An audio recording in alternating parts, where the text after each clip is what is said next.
And all right, so since it's 7 o'clock, and I also know I shouldn't mention other media, but since I know it's Grammy night, I'm going to try and be prompt about moving forward and say welcome to the 13th reading in the Speculative Sundays reading series, where every other week you can hear the poetry of possibilities. We are live on Facebook via Zoom.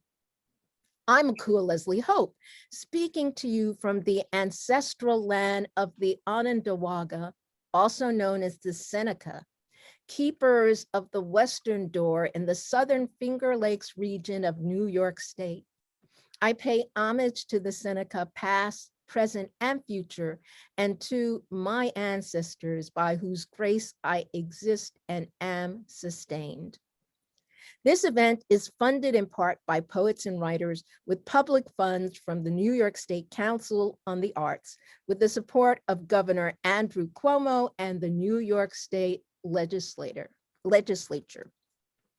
Speculative poetry, the poetry of possibilities, includes alternate history, cryptids, monsters, cyberpunk, dystopia, fairy tales, fabulism, fantasy, folklore, futurism, horror, magic, mythology, occult, paranormal, robots, science fiction, shifters, slipstream, solar punk, space opera, superheroes, supernatural, sword and sorcery, sword and soul, steampunk, like that, steampunk, time travel, post-apocalyptic, and weird. And I know I haven't named all of its variation.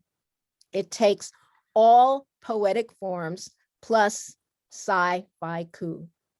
Well, I'm delighted to welcome this evening Jacqueline Johnson.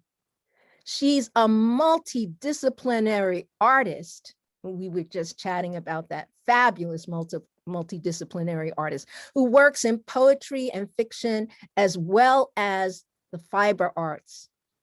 She's the author of A Woman's Season and A Gathering of Mother Tongues, winner of the 3rd annual White Pine Press Poetry Prize, a Cave Canem Fellow, and a Black Earth Institute Fellow. Jacqueline is the recipient of awards from the New York Foundation for the Arts, the Middle Atlantic Writers Association, and the MacDowell Colony for the Arts. And I'm going to pause for a moment to admit people, these latecomers. Sadly, audience, I cannot talk and admit people at the same time. Jacqueline has taught poetry at Pine Manor College, the City University of New York, Poets House, Very Special Arts, Amani House, the Frederick Douglass Creative Arts Center, and African Voices. She recently edited Works of Resilience for About Place Journal, a literary journal published by the Black Earth Institute, dedicated to reforging links between art and spirit, earth and society. So like her. Widely published in anthologies, her work has appeared in Fifth Wednesday, Callaloo, Renaissance Noir, Tidal Basin Review, the Brooklyn Poets Anthology, and Speculating Futures, Black Imagination and the Arts. Welcome, welcome, Jacqueline. Thank you, Akua. It's really good to be here on this Sunday afternoon. I'm going to share some work from my 2 books and a few new poems, or new-ish. And I'm picking poems that have a speculative thread in them. I'm not exactly a purist in terms of that form. So I'm going to start with a poem that I read a lot called Premonition, and it's very quick. I am dreaming in colors. It is raining everywhere. Fat fish flicker across a lake. Somebody is very pregnant. My friends hated when I had the fish dream. Everybody was like, oh no, who is it? Anyhow, the next poem comes out of a woman's season. It's called Cosmic Rhythms. Cylindrical view of the double-sided Mother, Daughter, and the Holy Ghost, African arc circumference centuries, through rumble of zigzag, yin yang, DNA dance, a double helix, splendid thread life wraps around. Ancient path the goddess travels, circle within, the circle within, magnificent twirling that turns woman into mothers. Look again, could be a sombrero or Saturn's many rings. See the dervish whirling, bringing with him a wisdom that is always out of bounds. Blink of an iris blessed with vision. Oh, take me on the road which spirals round and round, round and round. A galaxy of wombs teeming with life, and a corner smooth black aureole. This great tit humanity feeds from. Um, and I'm going to switch back to In the Eye of a Storm from a Gathering of Mother Tongues. I'm going to be weaving back and forth between the books. I gather the calm of yesterday's wishes over burning fields of truth. I hold in my hand my heart, dreams vision song. Through broken bits of mirror glass, elusive flutter of fins. Between wet sucker thighs, I carry my dream children. Though I turn into tree, then song. Under blackened earth, they find my name and others of my clan. Way underneath the rocks, green shoots grow. They burst through my blindness, feed at the long fruit of my thoughts. I ride purple night winds alone, bank smooth stones along the footpath to my soul. In the eye of storm, they find shelter, ancient spider strength in the winding clover of my lies. A riotous lust assaults the senses, mystic perfume of the spirits. Respectfully, tenderly, I carry flame of their life's desire on my head. Gree gather under shining waterfall of my eyes. I give in to the broken clay of my hands, moving deeper and deeper into the wide arc of truth. How y'all doing out there? All right. I don't hear shit, but it looks good. And I love seeing some familiar faces. I think I'd like to go to Earth Daughter. Um, and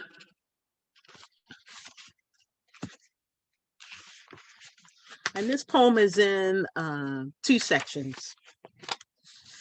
Earth Daughter. 1. Motherwort, lobelia, sassafras, nettles, sage, alfalfa.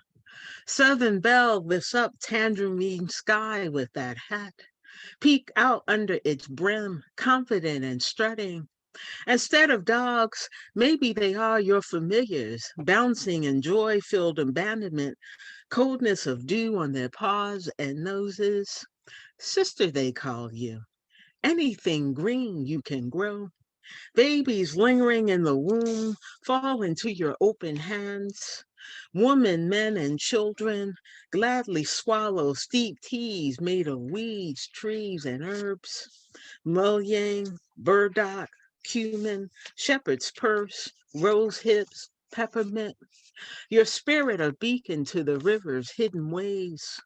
All illnesses have free roots, greed, guilt, and hate. Early morning walk to meet the others in a lavender field by the river. There is nothing the water cannot handle. Everything you bring her, she can score. What sorrow, what pain is too much? Bring it to the river. She can carry you over it and more. 2. Tears that formed rivers, rivers we swam across, healed and whole. I come from a clan of seeing women, ancient and new at the same time.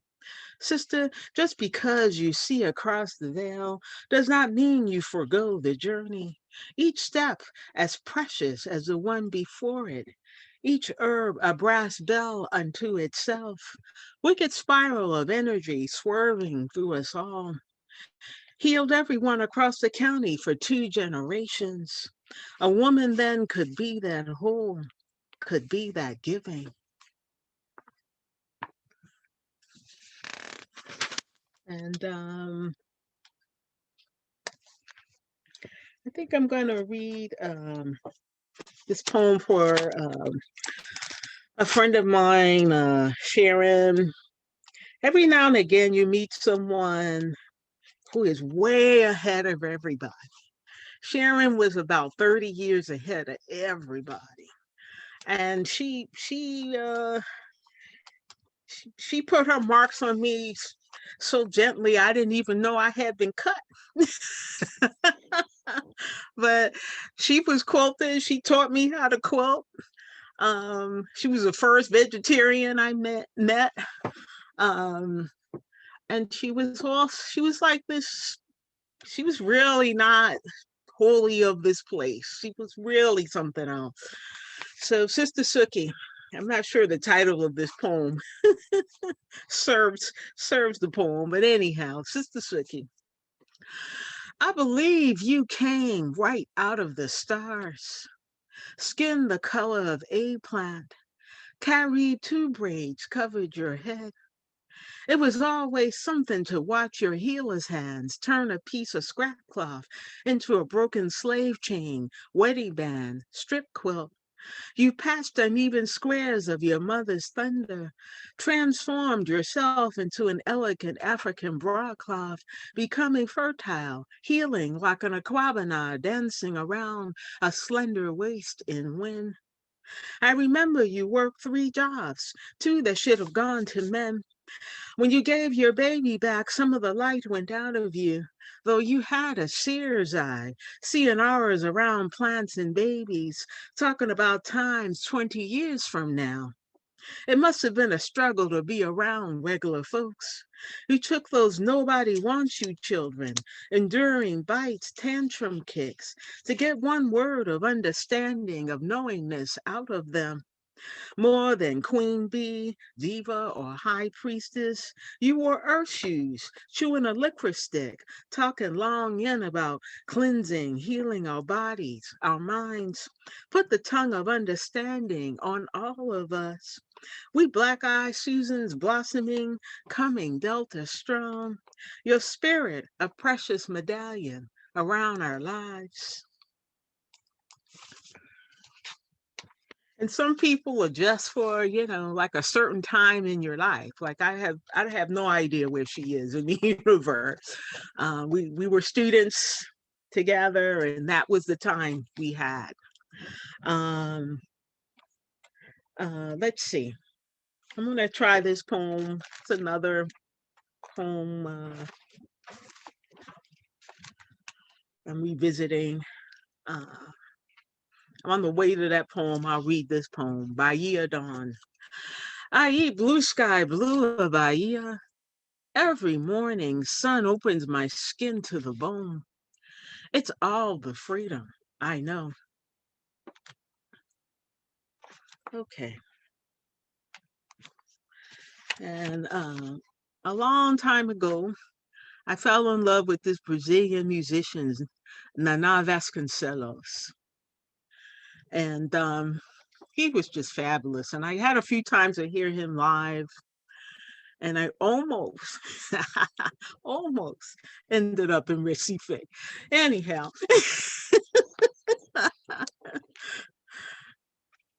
all right. In the time before the dark, it was known that all musicians were spirit, were teachers. Music was the essence way back, key to it all. The sky, she is dressed in night. A half moon embraces her. Scented wind flies through a mosaic of trees, fireflies and the slippery laughter of children playing. In the midst of it all stands Nana, Birnbaum man, God speaker, drum talker, timbale spirit, keeper of African night sounds, spirit of Bahian earth music, taking me somewhere over water, over earth, going past time and space, reclaiming the sound of the African sea, song of night winds whirling, call of the Orishas, bass drum moans of lovers loving, and me on a lone string across a Latin gourd. My heart, listen, I am unable to go and say, speak if you will, for the both of us. All right, let me go back to A Woman's Season. And I'm gonna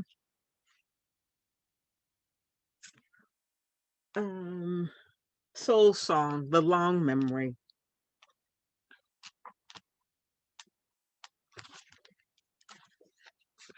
I am at the bottom of a lake, Mayan mahogany, goddess woman, priestess, owner of ordinary woman power, the beautiful one called to be sacrificed for crops, to appease an angry god, settle an old war, annul some king's woman's jealousy.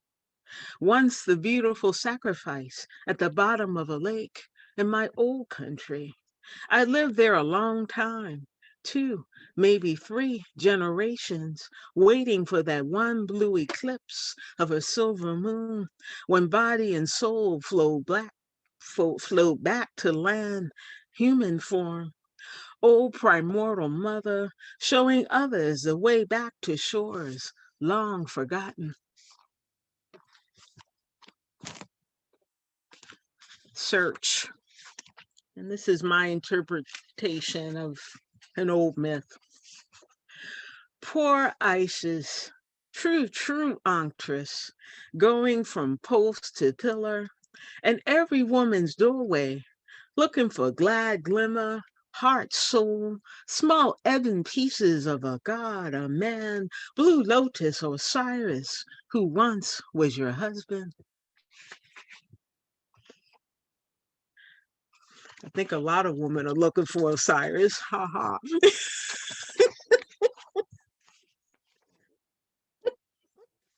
All right, I'll be good. Um, 24, African angel goddess.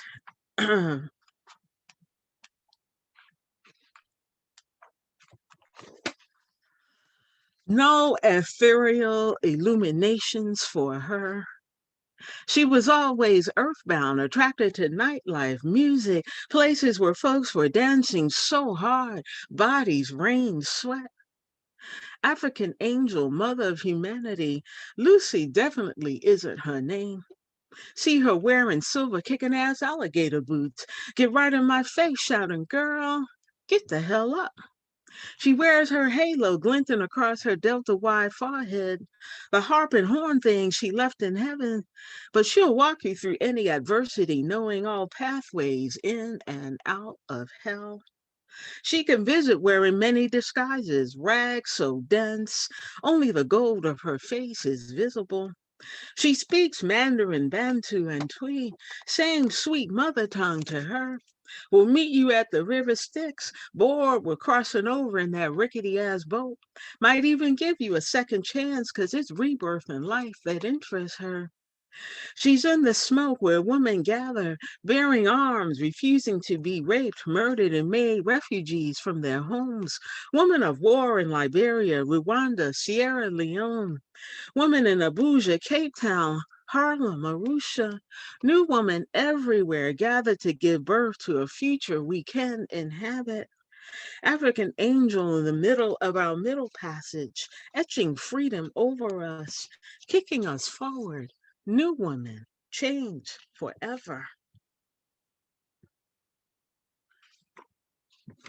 And I think in that poem, I was like, very often BIPOC women, sometimes we get asked to inhabit that which is uninhabitable. Um, and I guess we have to recognize that, not even try.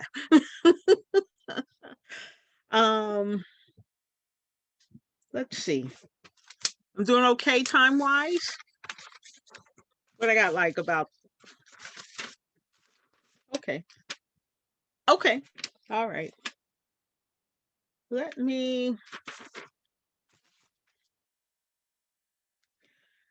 Let me bring in some of these newer poems. Um, I have been doing this oracle series, and I have about three of those poems, and they go back to the Matrix. And I like the oracle. I like Gloria Foster's character. So these poems are kind of inhabiting her character. Oracle Series 1. Neo and Morpheus are looking for you in between the in between. You sitting like any wise woman, sister, in your kitchen. Forget the walnut wood table, platter of cookies against a corner wall like some kind of altar where all truth is dispensed. No time to play with cowrie shells, tea leaves, coins, objects of performance. No time for ritual either. You stand cooking much of nothing, offering neither tea nor directions to the way. What light can you shine into brilliance of an overly lit sky? Just cookies. You offer fresh from the oven, warm cookies. It comes down to an ordinary woman in a marshal's running suit, gently opening a doorway to the extraordinary. What Neo wants to know, you have rightly already forgotten. You tell him nothing, nothing is preordained. Oracle Series 2. How many idiots posing as the one had come self deified to her door? Here was Neo, another one of those ones. Was it Nayo or Nayo? She giggled silently at his get up, black leather jacket, black suede vest, and a black leather pants. The last one was her favorite, wore everything in shades of purple, carrying a blazing guitar. Judging by the dull glint of this one's seriousness, she is sending him on the same zigzag path she has sent all the other ones. No one had ever survived or returned to thank her. So infinitesimal was their yearning. And then the last of the Oracle series. How many times has she gone through the matrix? 200? 2,000 times. She had so many names. Mama, Dita, Nana, Iya, Aloje this, Aloje that. Queen, daughter, Naima, mistress of secrets, Sangoma, seer, storyteller, liar, witch, diva, bitch, poet, Kali, Maluisa, girl, Mary, sister, woman come here, divine one, infinite beauty, Yemaja, Sarah, oracle, on they call, praying, searching her many endless paths, calling her many long-lived names. Okay. Um, this is I don't know if you know what a dairy cloth is, but it's a cloth made in Nigeria, using many cultural symbols. And I decided to make a poem called A Reading of a Dairy Cloth. And it's a little bit abstract. I wish I had a visual for you, but I don't. It's generally a blue and white cloth, indigo cloth, and it takes forever to make it. Um, Usually it's made by women. Um, a reading of a dairy cloth. Sundial, spiked hair, whirling ether tray, a meeting in the middle, crossroads, cross hairs, and the center of your house is love, the bluest of universes. Arms and legs raised in praise, can count the number of children we have by these indigo crosses, hatch lines. You can cross the river here, a meeting of the minds. It is all smoothly done. Farmland plowed, stairway to heaven, and the center of it all, bluest of the blue. Um, okay, maybe two more. Okay. Um, all right. I have this poem that was published in Obsidian. It's been a minute, but I can read it, and it's called Lamb-bound, and it's a there's something called the Zuhichu, which I call the kitchen sink form. You could put a ransom note with directions to a movie, a grocery list, and a recipe. And that's as you could throw anything in the poem, and somehow it gets unified. So this is called Landbound. The tops of 9 mountain ranges were peeking out from under the banks of previously uninhabited waters. What was below the water was now resurfacing. The great Atlantic boneyard exposed and drying in the sun when the sun did show up.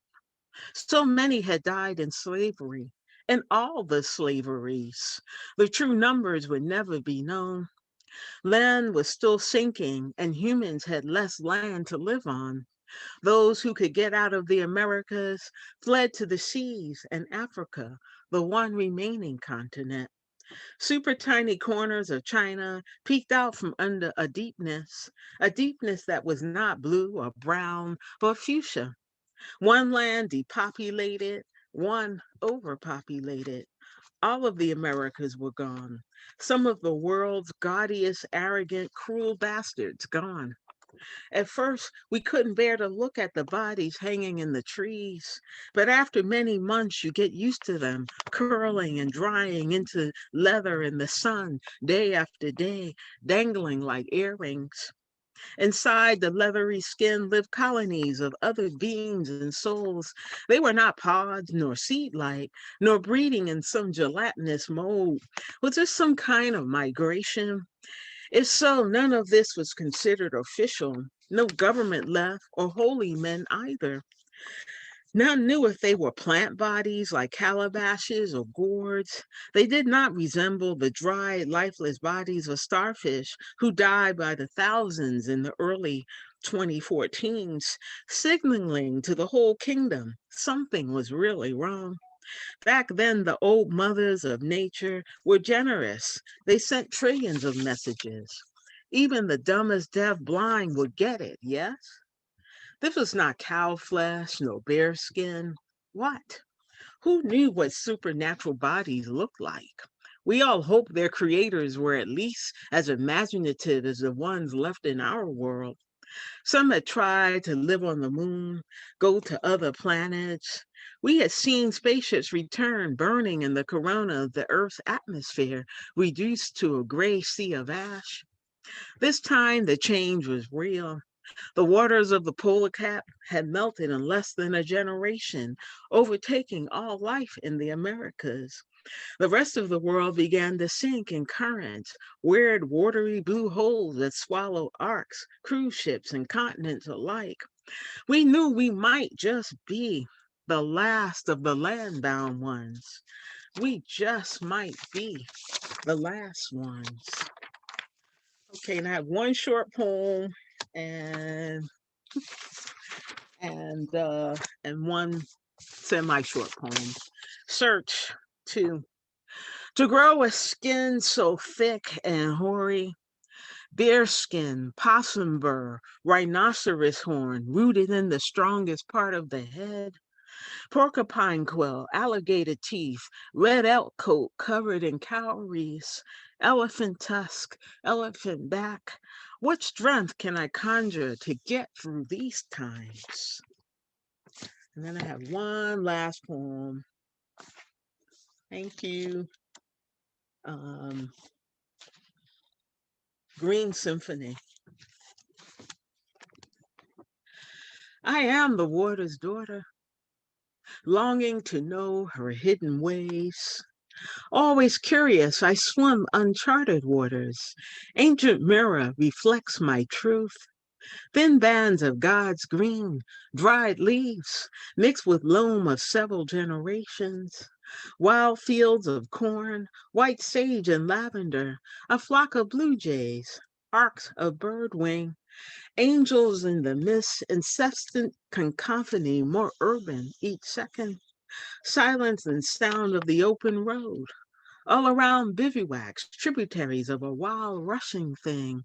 For miles, green symphony fills my eyes, yet the water rules here. Her muddy residue coats my feet. Unpredictable mingling of wind and water. Her rhythm slow, rippling silver, mischievous. At the water's edge, I hesitate, almost fearful. In up to my shoulders, here glistening, I am the water's daughter, unable to deny pull of ivory half moons, seasons, to resist music and currents of ways century old. Her unruly, imperfect, many-sided child. Here I know exactly who I am, fecund, stubborn, and always in trouble. Out of bounds at last, I kick into the deep brown waters. That's it, folks. Oh my gosh. Oh, my heart. Oh, my heart. You are so luscious. You are so lovely. You are so wonderful. You are so moving. Oh, thank you. You made me feel better. I've been feeling bad. You made me feel so good, All Jackie. right, I'm gonna send you an invoice. Jackie, Jackie. Yes, you can. Yes, you can. We did that. We did that. So yeah, you got it like that. A future we can inhabit. Sun opens my skin to the bone. Soul song, the long memory, dervish whirling spirals. The self deified. I love you cracking on the folks. I mean, you took us so many places, and the only thing I would do is shake you for your little intro. Oh, just threads of speculative. And I'm just like, you took us to realms of the everness and beyond. That was so wonderful. Thank you. Thank you. So grateful to know you. So Ah, wonderful. I mean, listen, not just me. Look, beyond, says Linda Addison, awe and then some. Thank you. Spectacular. So it's not just a cool gushing crazy. Love that middle. I'm reading in the chat. Love that middle passage poem. Thank you for that one. Love that tongue of understanding. Rose hips, peppermint, a lavender field by the river. Swoon. I'm muted and enjoying this. We are hearing the music through you. We felt the music through you. You thank made you. me feel better. I am so grateful. So grateful and so purple night winds. I mean, there, and then even just being still, because I was just like, I just need to be still, and you just took us on. Thank you, thank you. All right. Well, this is the opportunity for people to chat with Jacqueline. I call her Jackie, but Jacqueline, and I had some questions for you also, and until they, oh, there is a new message, so I should check out the new message.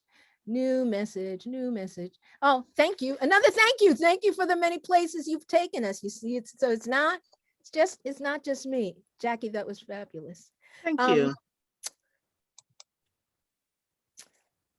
I have a billion questions, and then on the other hand, I'm just like, I have none, because your work answers the questions. You take us on that journey. I was going to ask you though about place in your work. I found so engaging how you would move from a metaphoric evocation to naming places as a strategy. So we're rooted. So it's not a vague diasporic reference. You say the names. And do you want to comment on that at all? Well, we're living, I mean, place is where I start. It's generative for me. And I feel like we're living in a time where, a lot of people are moving across the diaspora. So a lot of people know various continents at this time. And then there's a lot of people who have not gone. So the poetry could be the cheap trip across the diaspora. But I think that it's not atypical to be in an audience where you have people from different parts of Africa, the Caribbean, Latin America, and this place.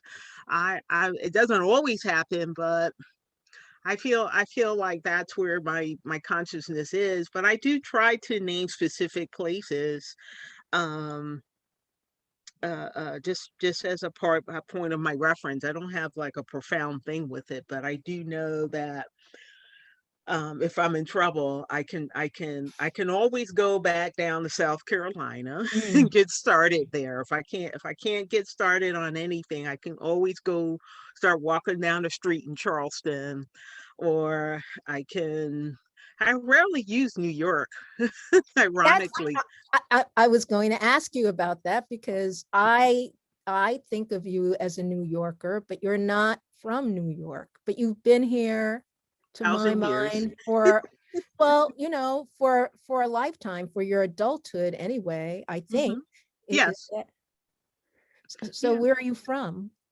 I was born in Philadelphia, but I lived for a few years in New York, and then I went to visit my grandmother for a summer. And that summer turned into 3 years. It was a long summer vacation. Lovely. Um, but that time saved me. It saved me intellectually, and it saved Mm, me spiritually. mm. Um, it's in my aunt's house that I decide I'm going to be a writer.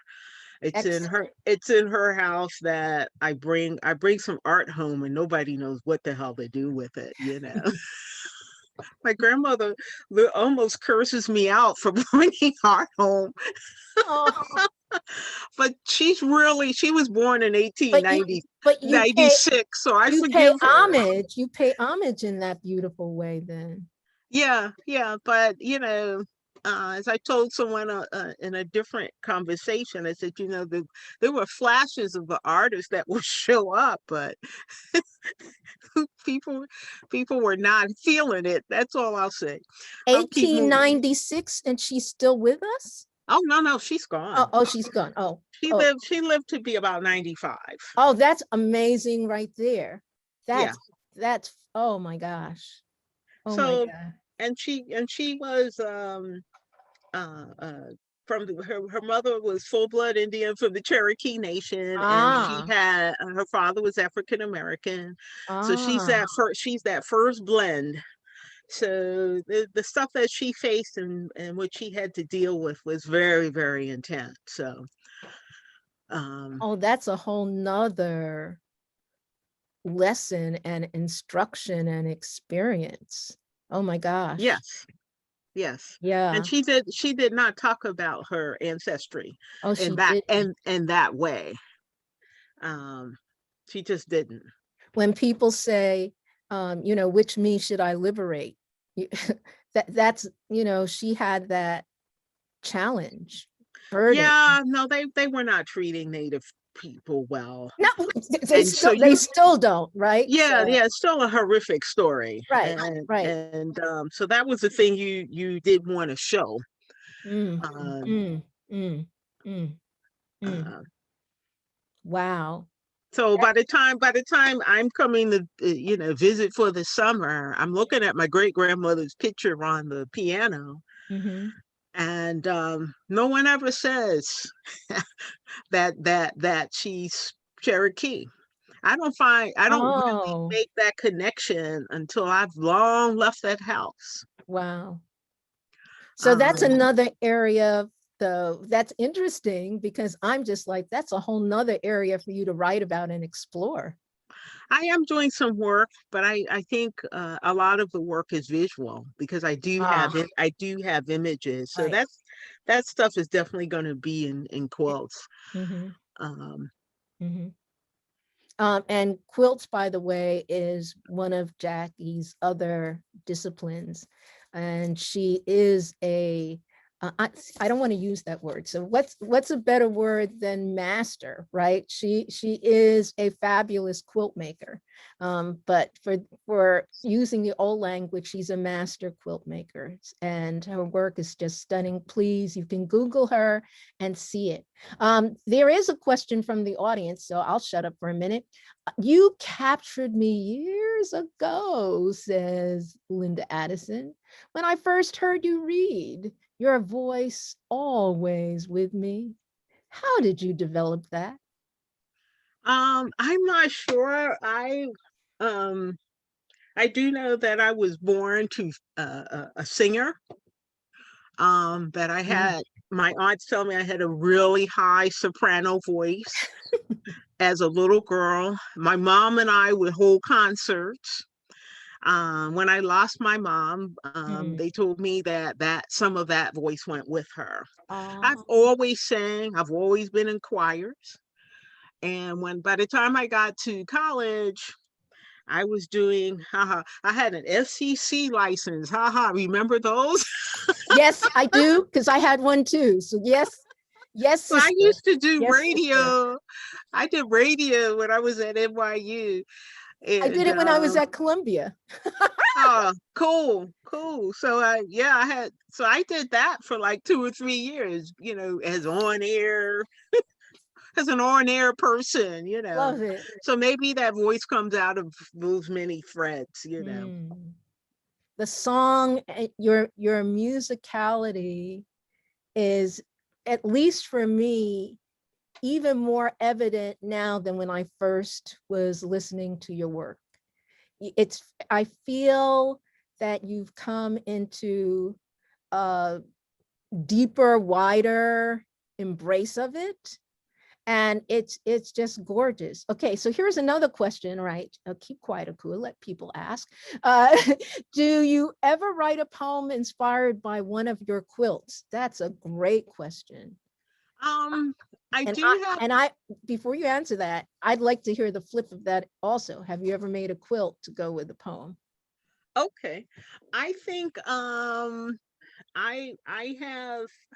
This is really funny. I have a poem that I wrote to go on a quilt that I had done honoring Zora Neale Hurston. Mm. And that poem had been on the quilt for several years. And it's only in the last year I looked up and said, that thing isn't published. So I typed the poem off of the quilt. And it has been recently published twice in the last year. Wow. And I laughed. I said, this could have gotten away from me.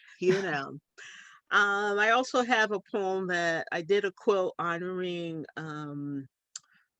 George Washington Carver, and it's Mm. a quilt that has like four different styles of indigo dyeing on it because he was a master um, of using bluing from different plants. Plants, yep. A lot of the stuff that we use to like whiten our clothes are his original patents that people Mm. bought from him.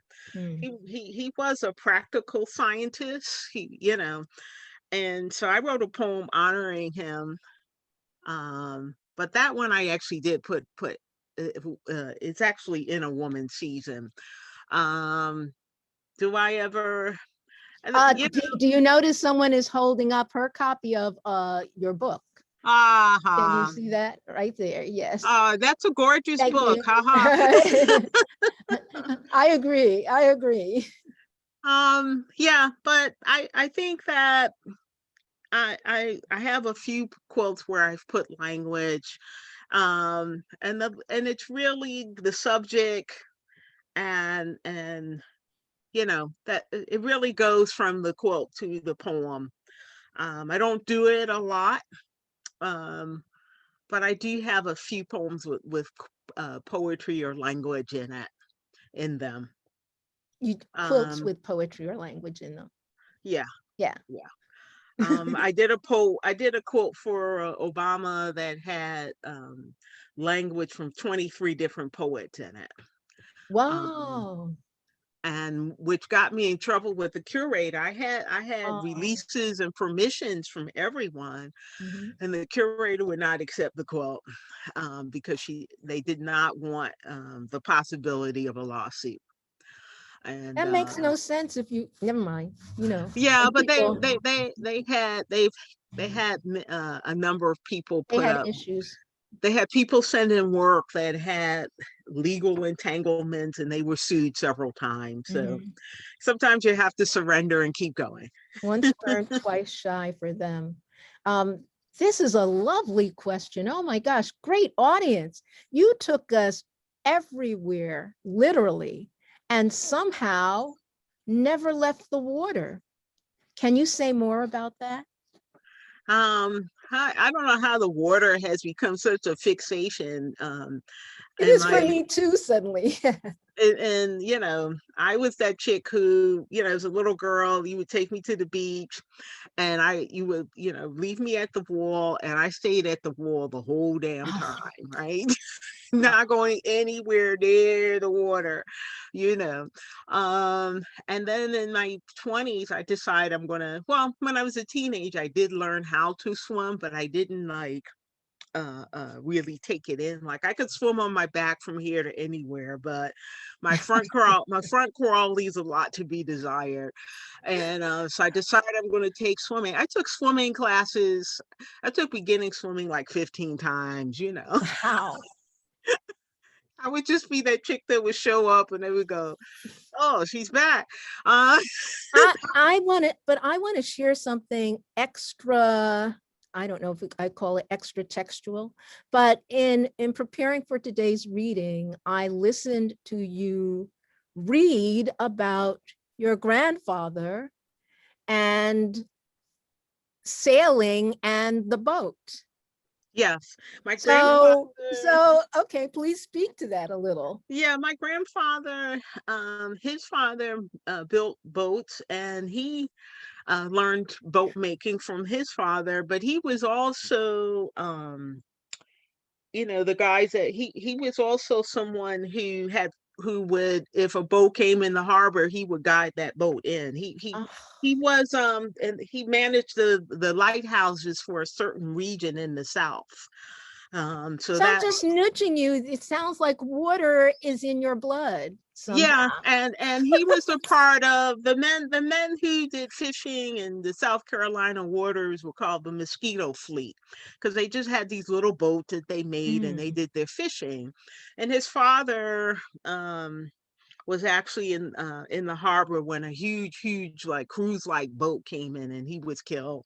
Um Oh, uh, but traditionally those the my grandfather's family made their living off of the water. uh-huh. And but he was a lighthouse guy, and he could formally do all of the stuff, read the sky, navigate, um you know So is that part of that's one part of it. I think that's for one you? part of it. Yeah, and my family grew up by the sea. My Ah. grandmother lived 3 blocks from the ocean in Oh, Charleston. oh. I could walk from our house and just go across 3 blocks. You're just giving us a little crumb of it at a time. Yeah, and and Linda's laughing also, right? we lived out of the ocean. Like Ah, I ate every type of sea creature you could think of, many that I did not like, but what the hell? You know, that's what dog wow. that's what dogs are for. When Oh my nobody's gosh. looking, Oh you my give them the stuff. gosh. Uh, I mean, what's your favorite seafood now, I must ask? Or what was it you I like shrimp. uh, I like shrimp. I'm a if you came to my grandmother's house, she would cook you a shrimp gumbo, Gumbo, yum. and you get like 45 shrimp on your plate. She Wow. wasn't chinsy about it, Wow. you know. That sounds exquisite. Yeah, no, she would buy like 20, 30 pounds of shrimp at a time. And we would sit there all afternoon cleaning these bad boys. And someone else just asked shrimp and grits question mark. Yes, yes, Ah. very much so. Uh-huh, uh-huh. And gravy. All right, all right. I know that person. Stop it. Behave yourself. Shrimp and grits and gravy. Okay. Making me very hungry now. One of the things I remember you talking about, and again, this is over time, was form. Okay, so I'm going to try and formulate the question, but you for a time were very engaged in exploring other forms, Asian forms, etc. Hmm. Is this still a concern and interest for you? And I mean, just share a bit about your exploration, engagement, and study of form in poetry. I think that I think a poet has to have a broad, what I call toolkit, and form is one aspect of your toolkit. And I use form when I have like a very chaotic or broad or deep emotion that I can't manage, Mhm, or information I can't manage. And form helps me to do that. I wasn't always that conscious of it. Of late, I like the Asian forms, um, because I kind of do something with them that's a little different. I also I do like the Asian forms. I like the Pantun, um, and I naturally do quatrains, couplets, sonnets. Those things just happen on their own. The mhm. sonnets that are in a woman's season came on their own. I didn't sit down and say I'm writing a sonnet. I wrote the poem and I looked and I said, "Oh, Wow. Yeah. that's a sonnet." Um, so I don't struggle with it, but I do from time to time. Sometimes I'll have a poem that's really not working, and I'll turn around and put it in a form, and it's much stronger. So I use it as an aid. I use it as just a part of my toolkit. Um, and you know it's just another device in my mind. Is this a recommendation, Linda, by the way? She mentions Afro Zen haiku from the rain tree. She's Is that in nodding. Yes. this? Okay, you see it. Oh, it's one of her. Oh my gosh. Excuse All me. right. You want, yes, so okay, let's hear it. Thank you. Thank you, Linda. And you can Linda's like, see you can see how disconnected I am. I'm going, is that in here? well, I'm bad too, so but Linda's on it. So thank you, Linda. I'll So read I'll read okay. I'll read one or two of these. Thank you. Um Dry scruffy beach surf. Girl from Ipanema, brown, big-legged, size 16. I mean, when I got on the beach at Copacabana Beach, and I looked around and I was like, well, hell, everybody looks like me. What the hell? Who was this blonde, skinny chick they were I talking know, about? girl from, yes, yes. I said, the girl from Ipanema looks like me. Me. Love Um, it. Love it. on the day I met you, I gave birth to myself Mm, 7 times. 7 times, love. mm. Odd this autumn rain, brown, metallic, sulfuric, of human heart, bone, and maybe one more. Yes, please. Green bamboo, jasmine, this rainy Saturday.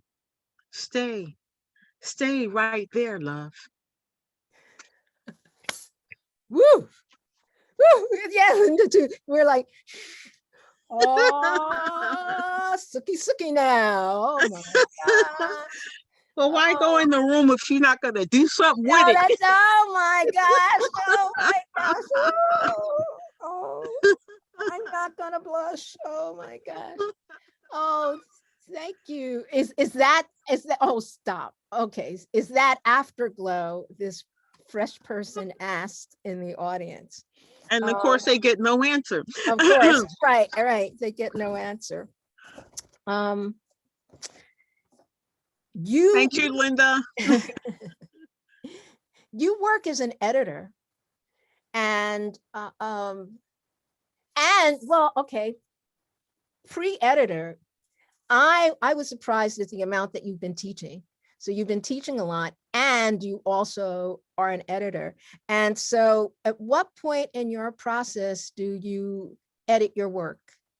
Are you in your head edit, on the paper edit, not write till it's right, or?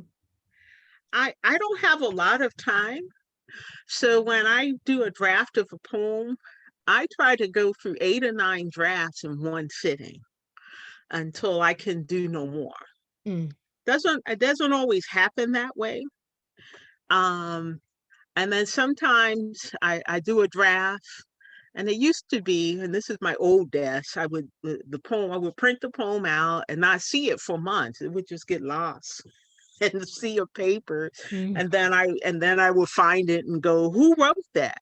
And then That's the and then best though. That's the best when that happens. That's lovely. yeah, and or I would look at it and say, okay, let me start working on it. Mm, Um there's always a time, like because I have my time is dicey. I try to get to a decent first draft and that first setting, and I might be doing version 1, version 2, version 22.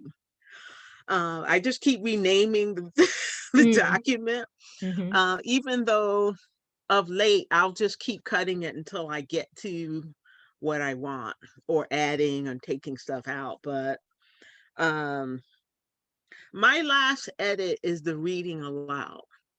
Mm. If I'm tripping over a word, I put some fancy ass word in the poem that I can't say. That shit's got to go. you know. So the last edit is reading the poem aloud and seeing what actually really works. And sometimes I hear a different meaning. Mm, Um, mm. um, you know. Do you record yourself at all and play yourself back, or No, just I don't. just in the air? I'm actually a street editor, right? So I do edit at home, but my best edit is me sitting in a cafe, Mm, mm. or me sitting on the subway. I On the don't sub, need I was miss New York. Yes, yes, I I miss don't New York need for that. I don't need my mind to edit. I need my ear. Mm, mm, mm. We So feel that. We hear that. Yes, yeah, I need my ear to edit. So yes. I do edit at home, but I I I often go into the street and edit because Lovely. I'm trying to drown out certain things. I don't know if that makes sense.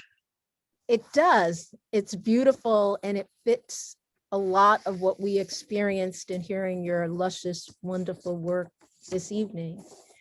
Are there any other questions? Because, we've reached the magic hour and it went so fast and it went so beautifully. And I am so profoundly grateful to have experienced this time with you, dear Jackie.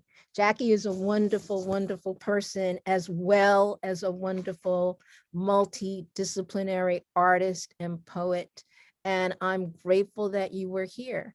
And I thank all of you who attended this evening. May you all go in health and joy and be well. And again, thank you, Jacqueline Johnson, love to Fern, Brad, Linda, Marilyn, Marilyn, AJ. Elizabeth, Brad, yes, Ernie. Thank you all. Thank you, Linda. Thank you, everyone, for being here.